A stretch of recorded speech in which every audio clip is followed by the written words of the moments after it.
Now, on a hot summer afternoon last week, I met a very interesting man I had a conversation with. I saw a young guy, maybe in his late 20s, trying to saddle up his motorcycle. And that got me wondering, what is he doing with his motorcycle in this scorching Delhi heat?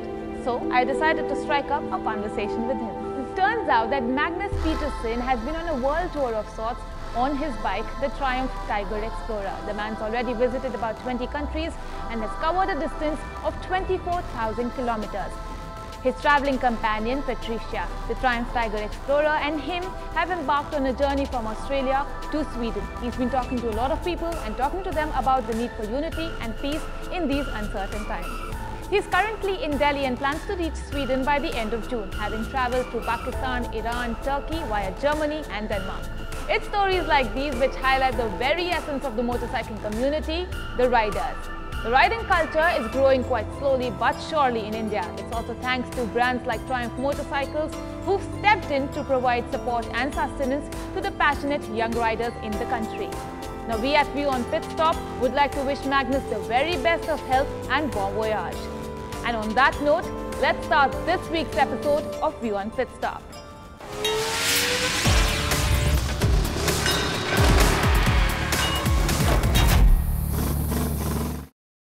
Now first up, let's get you all the latest developments from across the auto world in our first segment, the Power Bulletin.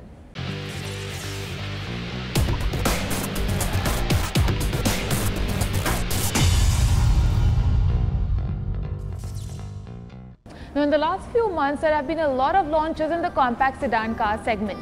And with car makers aggressively promoting these particular type of cars, it wasn't really much of a surprise when Hyundai decided to launch their facelift version of Hyundai Accent.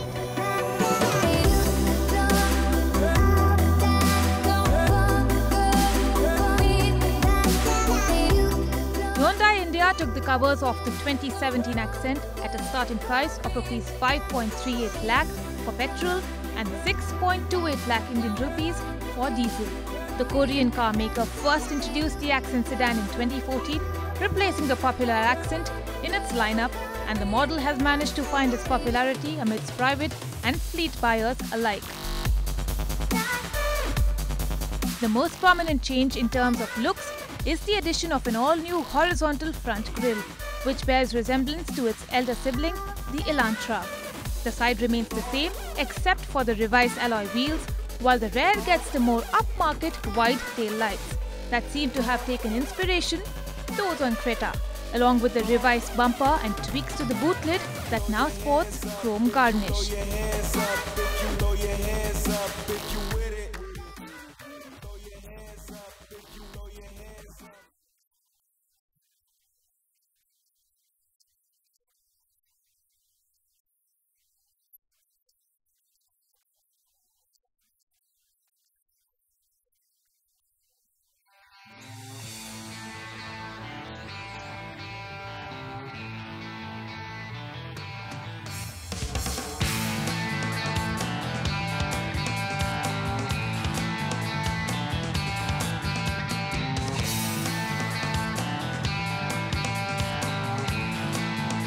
The introductory prices of the petrol variants of the 2017 Hyundai Accent range from Rs 5.38 to Rs 7.09 lakh, and the diesel variants are priced between Rs 6.28 to 8.41 lakh.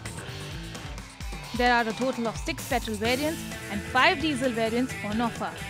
Hyundai has taken a bold step to update the Accent, which had begun looking very dated.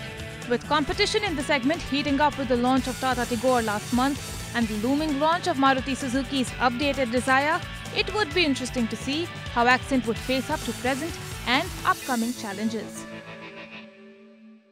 If you've been watching WION Pitstop, then you'd know by our segment Hyperdrive how interested we are in futuristic technology. In 2017 at the Shanghai Motor Show, Volkswagen swept away everyone with their brilliant concept. Take a look.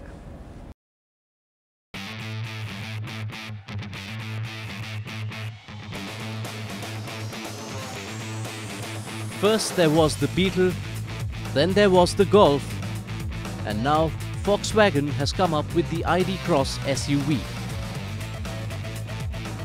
The ID Cross is the third model from ID family following the hatchback and ID bus micro concept. It was revealed at the Shanghai Motor Show and is planned to be produced 2020 onwards.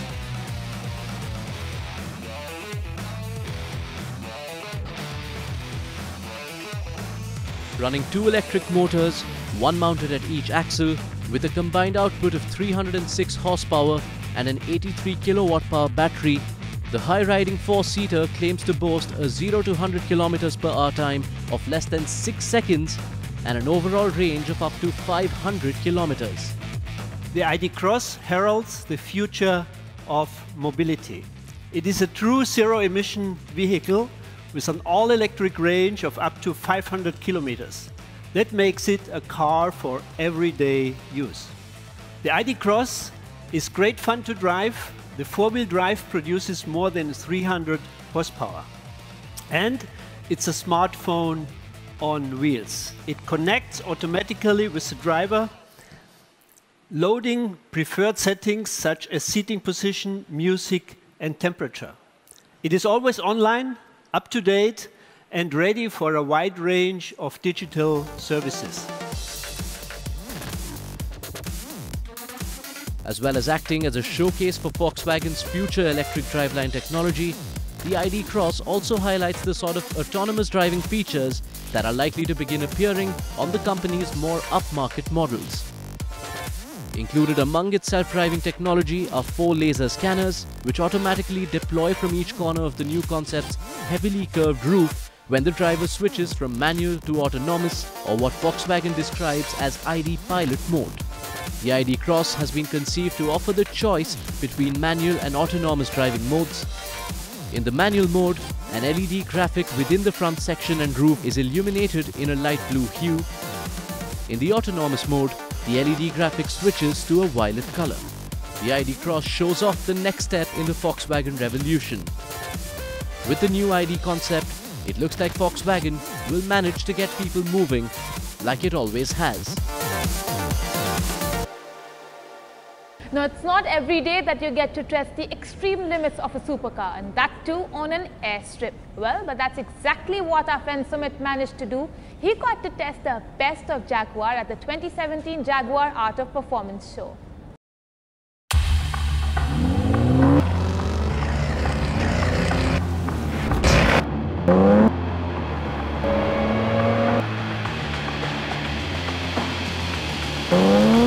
The sound of roaring engines and the smell of burning rubber. This all points to some classic action taking place on this airstrip in Ambi Valley near Pune, which is a couple of hours away from the hustle and bustle of Mumbai. The valley was silent just before we came, but the silence of valley has been shattered by a crackling exhaust of a red Jaguar F-Type R.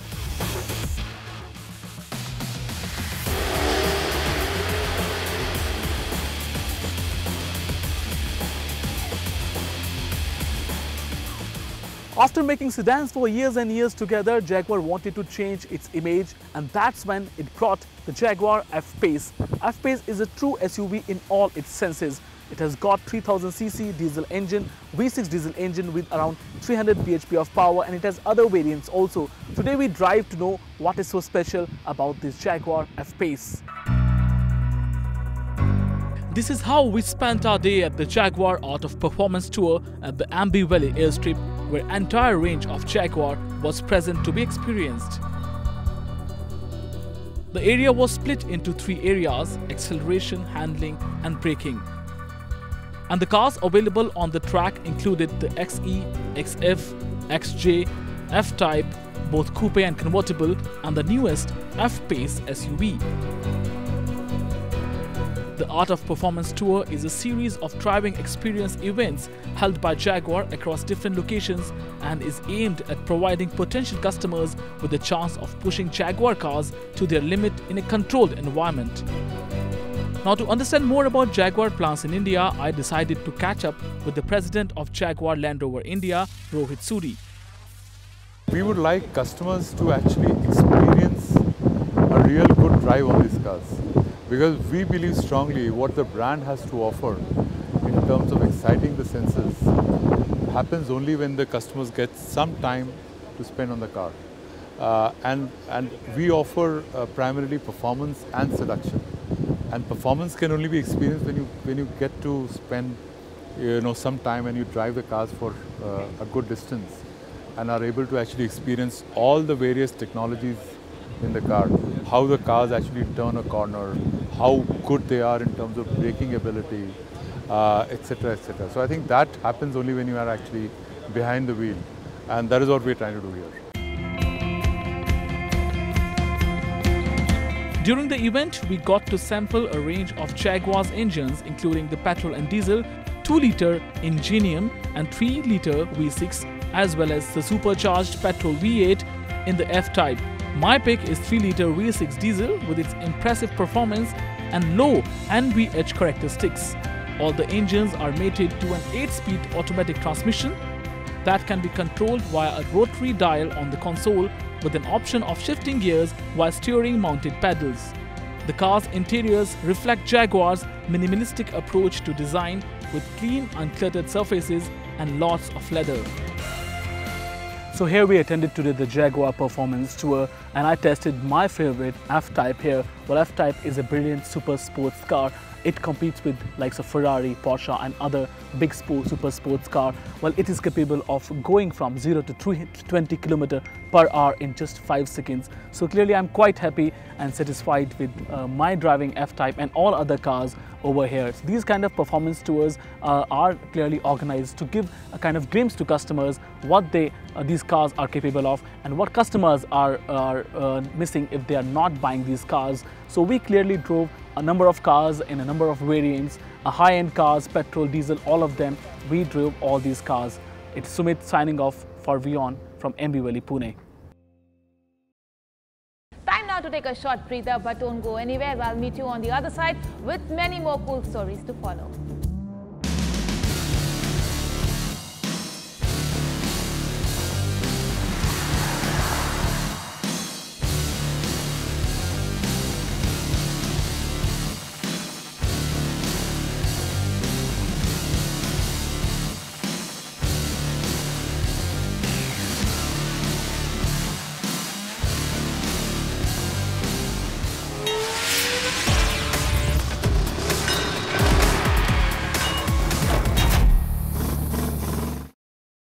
Welcome back after the break. You're watching WION Pitstop, your one-stop for all the latest auto updates from across the world. Let's now move on to our next segment, Spec Check.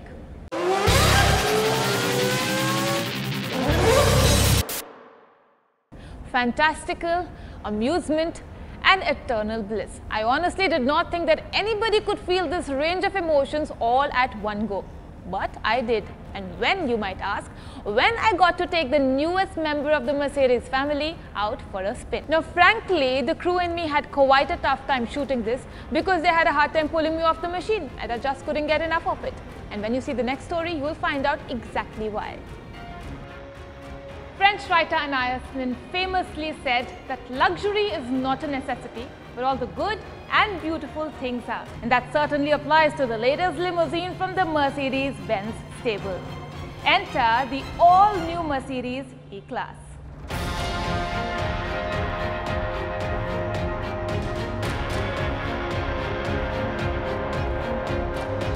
Now before we get into the usual talking about the competition, pricing and the specifications of this car, let's take a moment to talk about the amount of effort that Mercedes has spent in the styling and design of this car. Right from the sweeping headlamps to the panoramic sunroof, it's all been designed to mesmerize the onlooker and give an irresistible desire to own this car. When it comes to the interiors, the tipping and arching dash of the new E really does set the tone beautifully. The chromed over vents looks stunning, the leather-covered dash looks great. But the clockwork-like dials have a nice 3D vibe going, and the S-Class-like mood lighting really does give the cabin a lift. And then there are the big chairs up front that are very sporty and different from Mercs of the recent past.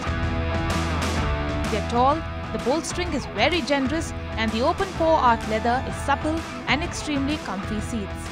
Now happiness comes in a lot of shapes and sizes, and this is best found in the interiors of the new E-Class. You can spend the entire day inside the car and not complain of any kind of discomfort. The noise insulation is perfect. You shut the doors and there's a reduction in the noise level by 20 decibels.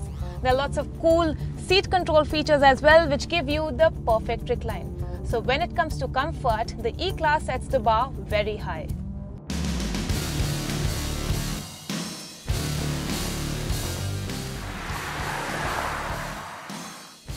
And when you're behind the wheel, the Merc feels absolutely right to drive.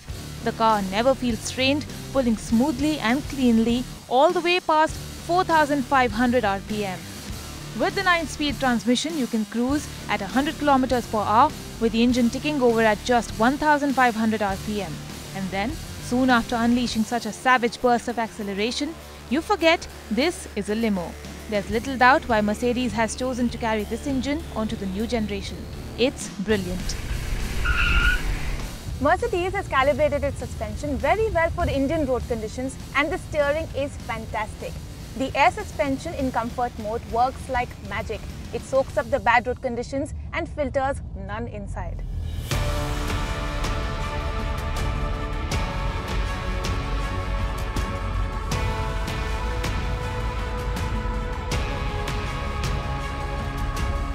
E-Class is one of the more popular Mercedes on Indian roads. In fact, there are about 3.5 lakh E-Class running on Indian roads. And with so much of popularity, the Mercedes could have easily gone wrong with their successor. In fact, the E-Class was first introduced in India in 1997. And after 20 years, it looks like Mercedes has done quite a good job with the successor. Wow, honestly, I think there are very few cars that give you that unreal yet somehow very real experience. And on that note, let's slip into a very short break. See you on the other side.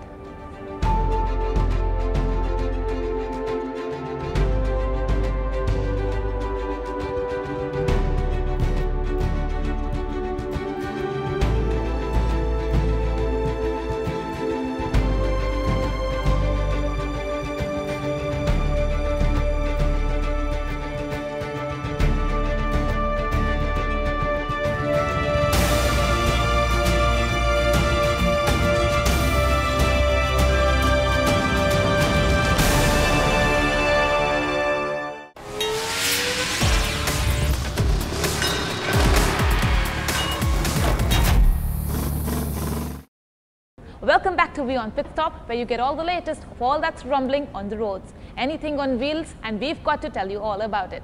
Let's now move on to our next segment called the Vintage Corner.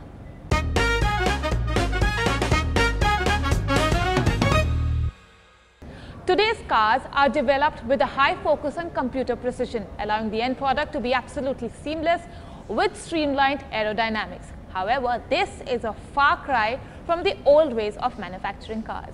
Cars manufactured back in the old days did not have any of the new technologies, and that's the reason why restoring classic cars is a very big deal nowadays. Now, what happens in classic car restoration is that you bring back the car to its former glory and splendor, just as it was when it first rolled off the factory doors. Now, restoring old cars require a lot of time, precision, knowledge and passion. Now, our friend Sneha happened to meet a very cool father-son duo in Jaipur who've been doing some amazing classic car restoration work.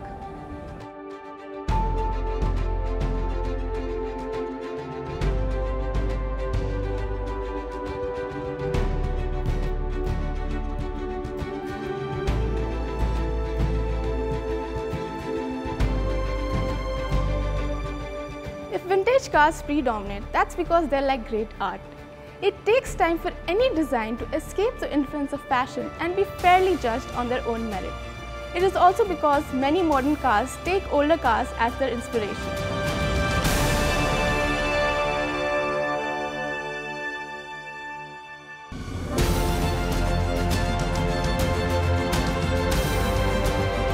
And today we get you a story of a father-son duo from Jaipur who have immense love and passion for vintage cars which needs to be fulfilled. And they do fulfill it by restoring some of the rare and classic cars ever made. Himanshu, the 35-year-old commerce graduate from Jaipur, is a typical example of person turning his passion into a profession. Himanshu Jangeet, a vintage car restorer, is carrying on the legacy of his father Satish Jangeet one of the renowned automobile experts in the country, working in the automobile industry for more than 4 decades. Himanshu Jangir is the proud owner of United Restorations, a company dealing in vintage and classic cars restoration. He holds extensive international and national level experience of working on world-class cars and classic cars models. Not about painting or doing an upholstery or getting back to a road.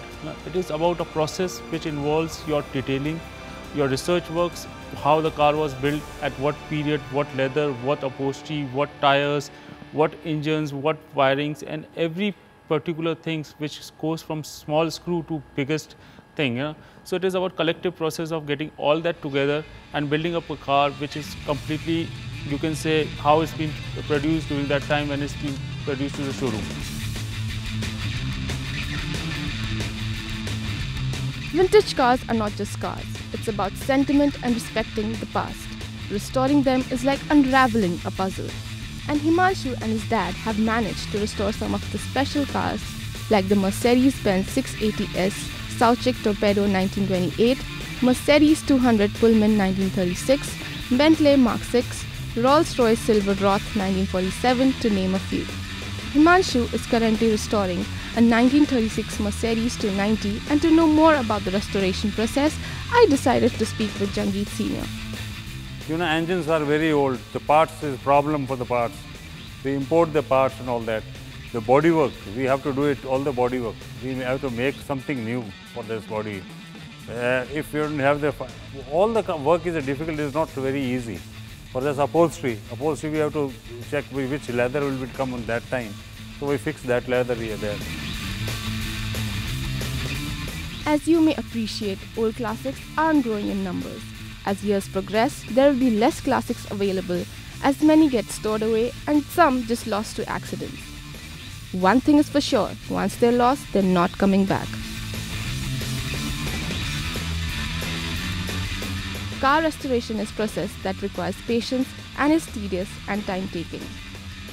The Jangir's success in the highly competitive business has come through hard work, great attention to detail, and being passionate about what he does.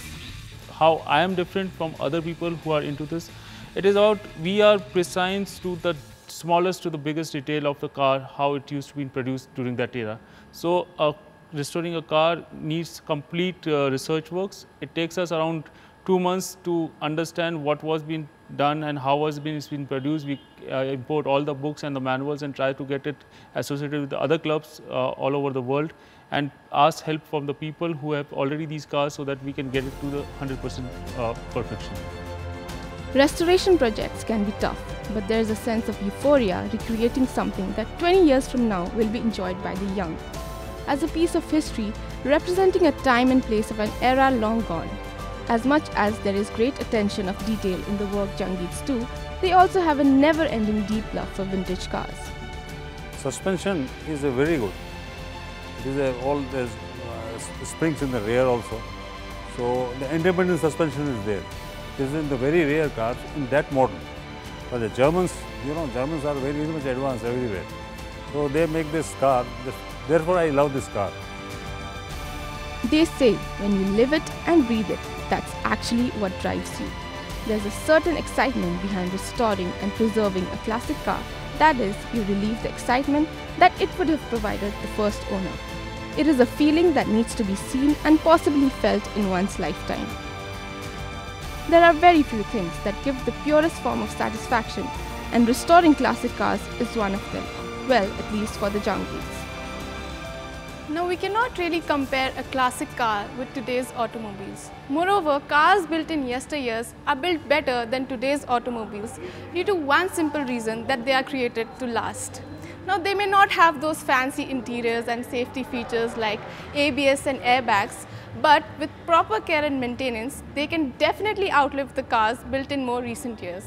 Now, if you ask me to choose between one of those disposable new cars and those classic vintage, you know what I'd go for. Well, that's all that we had for you in this week's episode of WION Pitstop. Do remember that you can write to us. Our Twitter handle is WION_Pitstop. Like us on Facebook. Subscribe to our YouTube channel. This week's episode of WION Pitstop comes to you from the Mercedes showroom in New Delhi. Until next time, this is Nick Bontial signing off.